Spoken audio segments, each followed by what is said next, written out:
Working from home can be liberating, empowering, and incredibly productive. It can also be depressing, full of distractions, and extremely hard to stay motivated. How do I know this? Because I have been doing it for decades.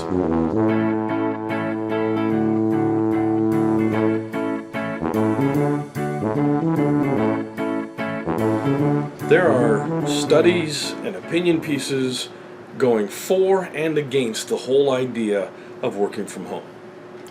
The truth is, both perspectives are right, both are wrong, and both are severely misinformed. Most of this stuff is some graduate student or some researcher asking people questions. And something that never seems to be considered in the whole idea of asking people questions is that the very act of asking someone a question changes their answer. Now, if you ask somebody, what's your name? My name is Conrad. Okay. But if somebody at, for example, the border says, and sir, what is your name? I'm going to give my full name. Conrad Hall. Yeah, so who is asking the question changes the answer. And that's on something simple. On something larger, do you like this, that, or the other thing? How do you perform when you're at home? You know, these kinds of questions, the answer definitely changes because someone is asking. And let me give this to all the MBA boneheads out there. Numbers do not lie. That's absolutely true. But the people who use the numbers, they lie. And statistics, numbers, can be made to say whatever you want them to say. The best example I have seen in all my years is this idea that women get paid less than men. It's a huge big deal. Women only make 70 cents for every dollar that a man makes. Okay, yeah. If you use the numbers the way activists use the numbers, they just add up all the money made by women and they add up all the money made by men, and they compare it, and it works out that women only make 70% of what men make. Yeah, okay. That's certainly one way to do it. But you could also consider how often do women leave the workforce? Because that's an issue. The fact that women are a little more inclined to work part-time jobs. They're also more inclined to do things like early childhood education, which has split shifting. They do healthcare working, which again can have split shifting, home care working. When you start looking at all the criteria around when is someone working and how are they working, you start to realize, oh, men and women actually make the same amount of money. And here's just a really much more simple approach to it. Women get paid 30% less than men. Really? Okay. Now, this used to be true. Okay? I know a woman who is alive right now. Let's call her Emily. And she's an architect. And when she first started out, she actually got paid less than men, working in the same office, doing the exact same job. And she had the strength, the self-image, to go and say, why is this happening? I'm doing the exact same work they are. Why are they getting paid more money than I am? And she got an answer. Well, they have families to look after. They need more money than you do. Okay. Personally, how on earth is that any of your business? This isn't about what I do with the money. This isn't about my need for money. This is about the simple fact that I have the same qualifications as that person. I'm doing the same work as that person. I expect to be paid the same amount of money as that person. And Emily had the strength of character to say exactly that. it had negative results because people felt that she was being pushy and bossy. And yeah, this is a long time ago. But the fact is that women did used to get paid less than men. And there were all kinds of rationales for it, none of which were legitimate. But today, there are a couple of things to be aware of. One, especially in the countries where women are complaining about this stuff, that's illegal. You aren't allowed to pay somebody less for doing the same work, which is why unions get involved and they say, oh, well, if they are seasonal or they're only part-time and the unions actually help employers find ways to pay people less. Surprise! There's a Cranium Ex Rectum moment, if ever I've heard one. But it's illegal for me in Canada, or an employer in the US, or an employer in the United States, to hire two men to do the same job and pay one less than the other. Not allowed to do that. Let alone hire a man and a woman and say, well, I'll pay the woman less. Okay, that's illegal.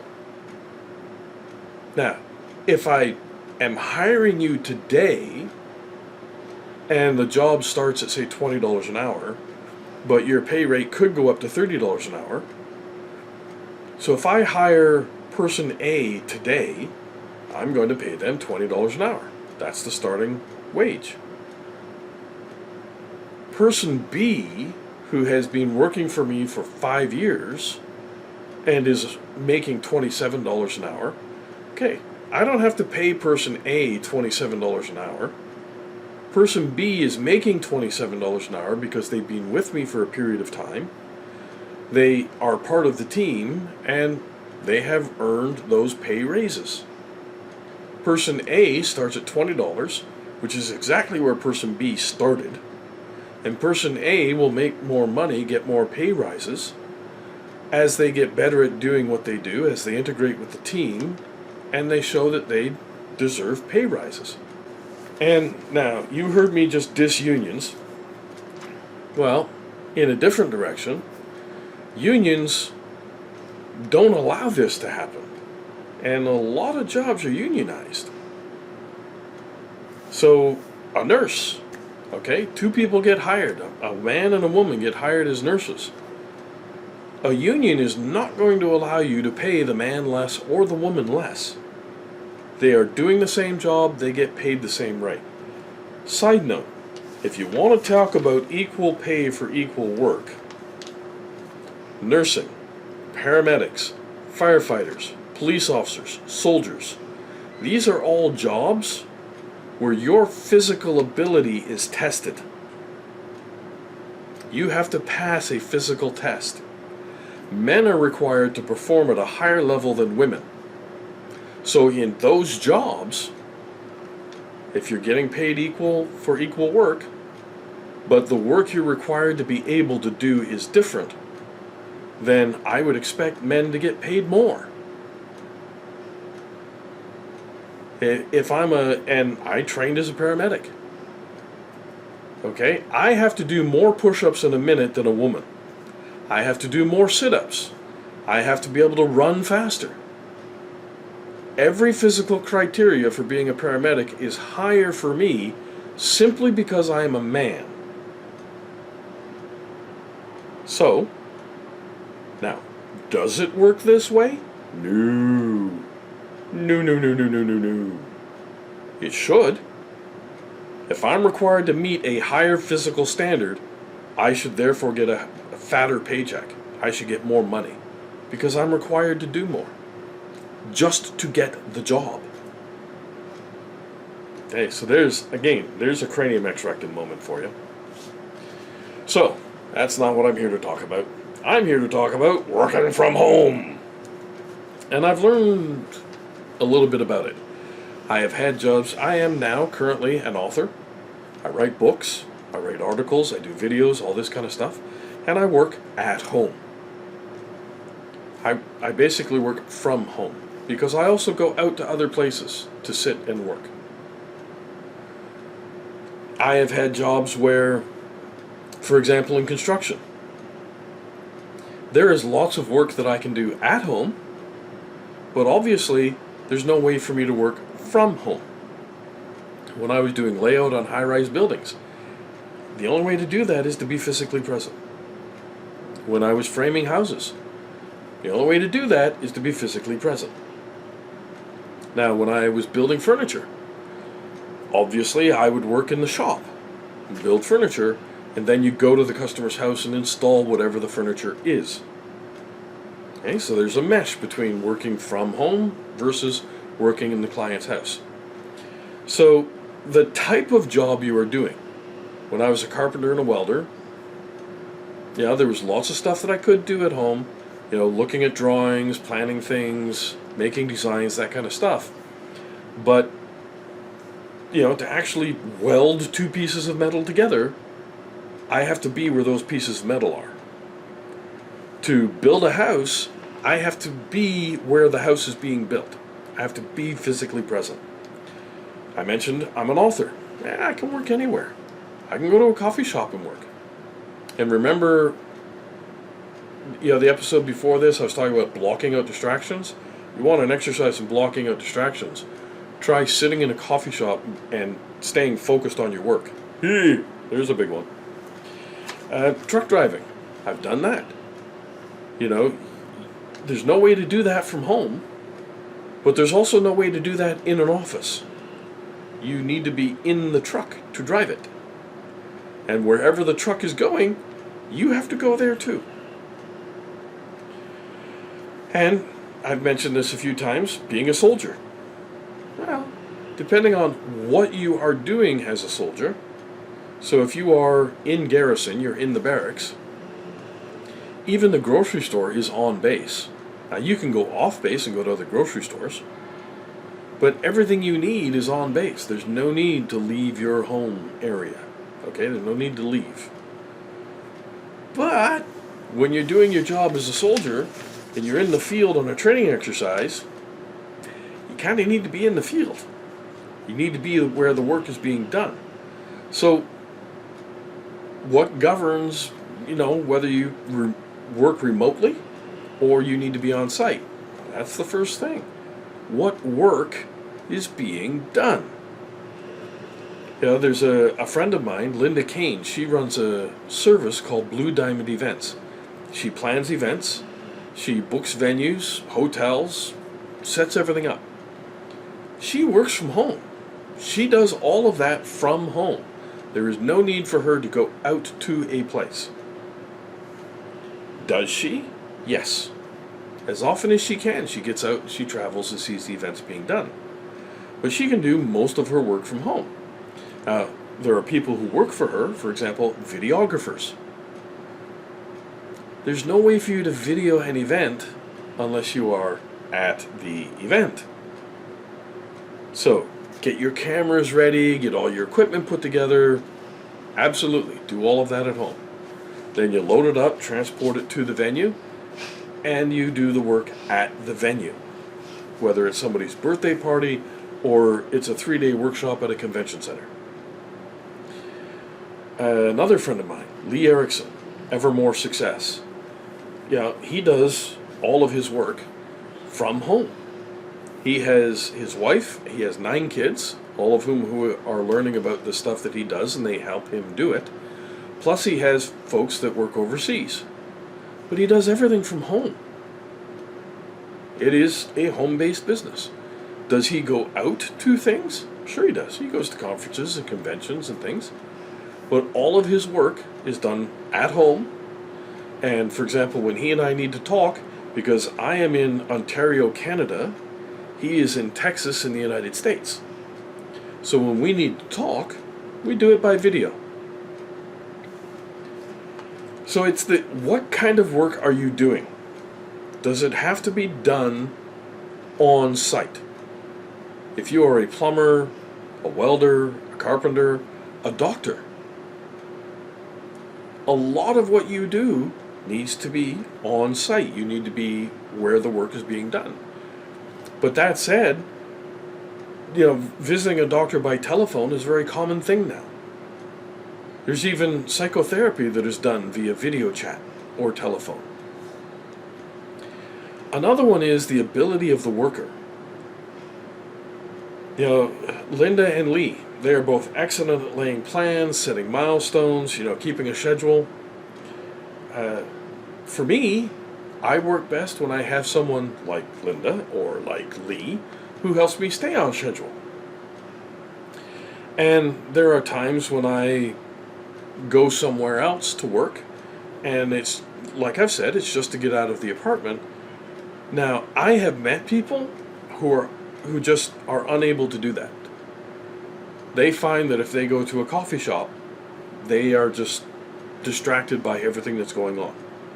But they can go to a library and they can work at a library. They're okay there. And it kind of makes sense, right? A library is a very easy place to work. It's quiet, not a lot going on. Coffee shop, there are people coming and going, there are noises, all kinds of conversations happening. It is a more distracting environment. And I want to mention something in here too about the ability of the worker. Because I have had a couple of jobs in my life where when I was given the work to do, I would routinely be able to finish it in 5 or 6 hours. And I'd say, okay, I'm done. And the boss would say, well, find a way to look busy for 2 hours. Okay, but the work is done. Why can't I just go home? And you pay me for 8 hours. Oh, no. If I'm paying you, you have to be here. Because I'm sure we've all heard of the term piecework. And I know a lot of guys, I've met a lot of guys working at John Deere who are welders. And they can, in an 8-hour day, they can do the piecework that John Deere says should take 12 to 14 hours. So they put in an 8-hour day, but they get paid 12 to 14 hours because they accomplished that much work. Now, when somebody walks in to John Deere and it's their first day welding, you can expect they're only going to get 6 or 7 hours worth of work done. They still get paid for 8 because they were there for 8. And as they get better at the work, and okay, now they're doing 8 hours worth of work in a day, and then they advance to, now they're getting 9 hours done, 11 hours done, 12 hours done, whatever the amount. As long as the quality is where it needs to be, John Deere is quite happy for these guys to get paid for 12 or 14 hours in an 8-hour day. John Deere is also quite willing, if somebody comes in and says, listen, next Tuesday, my son or my daughter has a soccer game, a dentist appointment, whatever it is, and I need to leave 2 hours early. Okay, fine. What I want you to get done is, so that's on a Thursday. You need to leave 2 hours early on Thursday?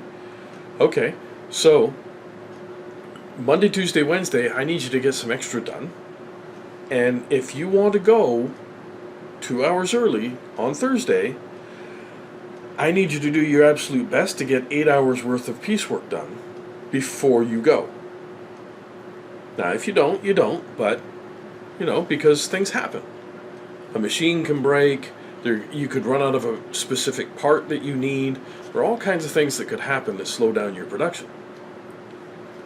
The point is, they have a flexible system where, A, you can make a lot more money in an 8-hour day than, an 8-hour day is actually supposed to hold. But there's also the flexibility that, okay, you need to leave early, you can leave early. We still need you to meet a quota, we still need you to get stuff done. So either make up the work before you go, make up the work on the day, or understand that the next day, you're going to work your 8 hours, but you left 2 hours early, so I need you to get 10 hours worth of work done. And John Deere has a system where you can get that 10 hours worth of work done in 8 hours. I hope that's clear. Because there are a lot of workplaces that are just, no, if you're getting paid for 8 hours, you have to be here for 8 hours. Hey, that's a good workplace to leave, because they are never going to be on your side. Next one, the needs of the team. So, let's say I'm working on a project where I need to get stuff done, Lee needs to get stuff done, Linda needs to get stuff done, and we have a couple of other people involved who need to get stuff done. We are all in different locations. So we are all working remotely from each other. But the need of the team is going to be that we need to get together maybe every day, maybe once a week, whatever the timing is. So we all need to schedule a time and show up. We need to be there. And there are lots of, we do brainstorming that way, we do planning that way, there are lots of things that we do. You have to consider the needs of the team. And if the team needs you to be physically present, then you need to be physically present. If the team needs you to be on a video call, then you need to be on the video call. Whatever it is that the team needs, you need to be prepared to supply that. You know, a really good example is team building. You know, where you go somewhere and maybe you do an obstacle course, or you do exercises that are team building exercises. You kind of need to be there for that.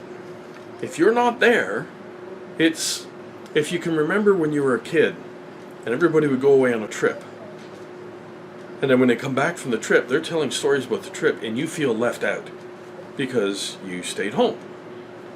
Yeah, same thing with the team. Why do corporations want to govern remote work? This is the big thing. And it has to do with a guy who is long since dead and gone. His name is Frederick Winslow Taylor. He developed a thing called scientific management. And yes, I have a script. I'm looking down to read these notes. Frederick Taylor was an elitist. And I mean, the guy was a snob. He believed that anyone who worked for a living was basically an ox. And they needed to be told what to do every step of the way. They needed to be told everything to do. Frederick would never go to a worker to ask, how can this process be improved? Because Frederick believed that all workers were idiots.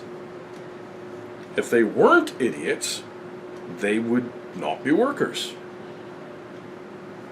Kind of a circular logic thinking. And corporations, this stuff is still, and that's why I said earlier, MBA boneheads, because this stuff is still taught in universities. People are still being taught that the workers, they don't know. They have to be told. Well, the workers do know. To be fair, one of the reasons why corporations treat everybody the same is because of employees. Employees tend to whine, cry, and complain when they see someone being treated differently. Oh, why does he get to do this, that, or the other? Why is she getting blah, blah, blah? How about because they do the job better and they merit special consideration? Unions absolutely hate the idea of people being rewarded for merit.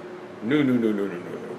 We would far prefer that everybody get 25 cents an hour raise rather than someone who is actually really good at what they do getting a $2 an hour raise.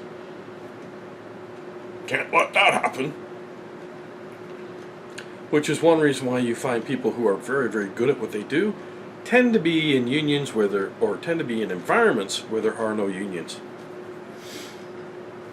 Now, something that has come up, I've seen this repeatedly, is this idea of a person who has multiple jobs and is making huge amounts of money because each of those jobs allows remote work. Okay, so what? Each of those jobs allows remote work. The work is getting done. If the work were not getting done, the person would have been fired, but the work is getting done. If they are able to satisfy the requirements of 4 jobs,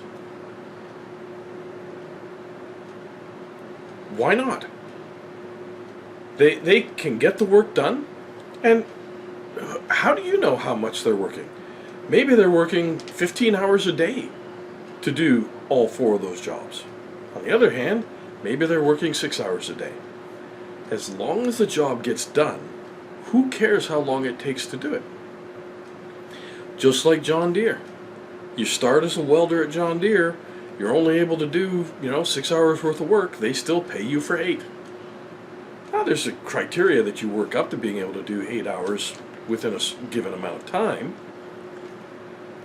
But they, hey, if you want to do 12 hours worth of work, as long as the quality is there, then you can do 12 hours worth of work in an 8-hour day. Now, can you go to work and do 6 hours worth of work in an 8-hour day and get paid for 8 hours forever? No. No. You have to get the minimum amount of work done. So as long as you're getting it done, who cares how long it takes you to get it done? Only petty, small-minded people care. Only petty, small-minded, MBA-type people care. And will insist that, I don't care if you got the work done in 5 hours, you need to stay here for 8. Working from home can absolutely be a good thing. Workplaces need to assess whether it's a good thing on an individual basis. And that means the whole MBA mindset is of zero value. The whole Frederick Taylor scientific management approach is of zero value. It is going to work against you. It always has worked against you. Now you're going to see it working against you. And we see it happening. Companies are saying, oh, you have to come back to the office. And the workers are saying, I quit. So management needs to change how it is that they're doing things. They need to be more flexible, especially in an age where AI can facilitate work. Trust me, managers are going to have no compunction at all about saying, you're fired, AI can do your job, oh, we don't need you. Well, they'll have no problem with that. But there are managers who will say, oh, I don't care that AI helped you get your work done in 3 hours, you have to stay here the whole day. Okay, then guess what? I quit, bye-bye. I'll go find somebody who's reasonable and rational, and because of the tools that are available to me, will A, recognize the value in what I do. It's the fact that I know how to get it done. Maybe the best example, and this is the place to wrap it up, and it's a story I have heard told thousands of times. I have told it myself, and because I am a tradesperson, I have lived this. I have walked into houses to fix an electrical issue, I have gone in to fix a plumbing issue, I have gone in for a carpentry issue. I've had it happen across all the trades. When you walk into a house and somebody says, here's the problem I'm having, they aren't paying me $200 to show up to their house to be there for 8 hours. They're paying me $200 to show up to their house precisely because I can probably solve their problem in about 30 minutes, maybe faster. As a carpenter, as a welder, as someone with a lot of years of experience, for someone to say to, when I hand somebody the bill, and they look at it, and I've had people say this, well, I don't know what you're paying yourself, but that's an awful lot of money. Okay, it isn't paid by the hour. It's paid by the knowledge.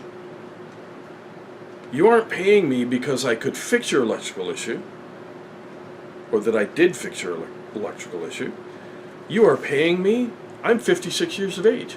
You are paying me for the decades of experience that I have that allow me to come in and fix your issue in 30 minutes. Now, you could hire somebody who is going to take 2 days. And they will charge you maybe less money. But you also have to put up with them being in your home for 2 days. Part of what you're paying for with me is the convenience that I'm in and out very, very quickly. Just like this is why prices are higher at a convenience store. Because it's convenience. When you order a pizza, the pizza's $30. But when you come, or when the delivery person comes, they say it's $35. Why is it $35? For the convenience of having it delivered. And corporations, unions, employers in general, need to wake up to the fact that there are tools in existence right now that can make people capable of doing things much more quickly. Okay, the fact that they have a tool that lets them do it faster is just like I have experience that allows me to do things faster. You don't pay them less, you don't demand that they do more, you don't demand that they stay on a thing for 8 hours when they can have it done in 3. Okay, this whole Frederick Taylor scientific management, I have to control you, idea needs to just farfignugan off. And does this mean that there's more work for managers? Does this mean that they have to learn more skills about how to handle people and manage people and deal with people?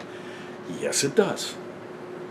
So, maybe the people we should be firing are the crappy managers.